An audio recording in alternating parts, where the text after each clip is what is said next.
खबर शामिल कयूं था dhingano बोज़दार मां अब्दुल अज़ीज़ खास केली जी ख़बर मुताबिक़ dhingano बोज़दार में तरक़ियाती स्कीम जो ऐलान तमाम जल्द शुरू कयो वेंदो। बुखेरा शरीफ वेझो ॻोठ dhingano बोज़दार में पीपी अॻवान रईस इशफ़ाक़ खान लिगारी ऐं ॻोठाणनि मीडिया सां ॻाल्हाईंदे चयो त असीं इंतिहाई थोराइता आहियूं एमपी इमदाद पिताफ़ी जा जे असांजे ॻोठ में ड्रेनेज सिस्टम लाइ 2 करोड़ 25 लख रुपयनि जी स्कीम मंज़ूर कराई आहे, जंहिंजी काविशनि सां असांजे ॻोठ में गुज़िरियल 20 सालनि खां बैदि तरक़ियाती कमु मंज़ूर थियो आहे। हिननि वधीक ॿुधायो त ॻोठाणनि खे वॾी तकलीफ़ हुई ड्रेनेज सिस्टम न हुजण करे गंदो पाणी घरनि अंदरि दाख़िल थी वेंदो ऐं रोड रस्ता न हुअण करे बरसाति सबबि ॾुखियनि खे मुंहुं ॾियणो पवंदो। अॼु असां तमामु घणा थोराइता आहियूं एमपी इमदाद पिताफ़ी ऐं पीपी ज़िले इंफॉर्मेशन सेक्रेटरी हीर पिताफ़ी जा जिन असांजे ॻोठ लाइ 2 करोड़ 25 लख जी स्कीम मंज़ूर करे असांजे ॻोठ खे ड्रेनेज जी स्कीम ॾेई अवाम खे अज़ाब मां कढियो आहे। उन ई मौक़े ते मोहम्मद उमर लिगारी, फराज़ बोज़दार, शाह मोहम्मद लिगारी,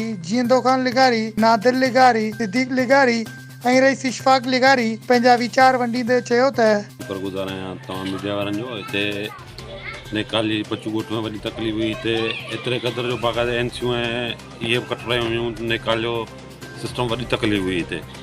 इमदाद पिताफ़ी जा ई वॾा थोरा आहिनि। असांखे जेको dhingano बोज़दार जो रोड आहे, जेको मेन स्टॉप वारो रोड आहे, उते वॾी तकलीफ़ हुई। पाणी बीहंदो हो बारिशनि में, उहो बि इमदाद पिताफ़ी ॾिनो आहे। ऐं हिते 2 करोड़ 25 लख जी स्कीम आहे जेका सीसी ब्लॉक ऐं नालियूं जेका बारिशनि में वॾी तकलीफ़ हुई उहे इमदाद पिताफ़ी ॾिनियूं आहिनि। इमदाद पिताफ़ी जा असीं नायत थोराइता आहियूं। शुक्रगुज़ार आहियां इमदाद पिताफ़ी साहब जो, जंहिं असांखे 2 करोड़ 25 लख जी स्कीम बच्चू बोज़दार ॻोठ में ॾिनी आहे, जंहिंजे लाइ असां तमामु 25-30 साल खां ॾुखिया हुआसीं।